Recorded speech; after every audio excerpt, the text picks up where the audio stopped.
Nu kauss, trešās vietas kauss ir Latvijai.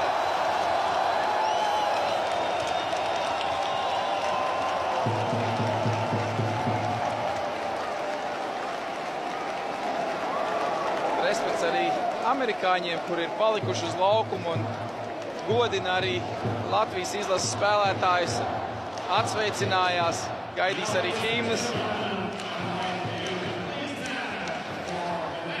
Tagad Latvijas himna.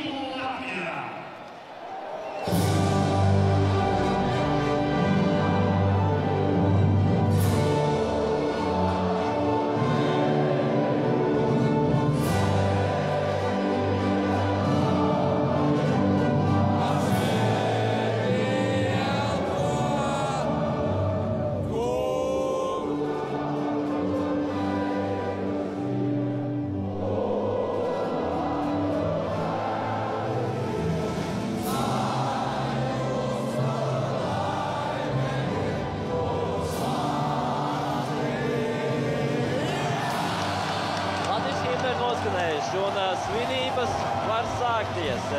Atgādinām vēlreiz, rītdien Latvijas hokeja izlase ir jāsagaida pie brīvības pieminekļa, vienos diedā.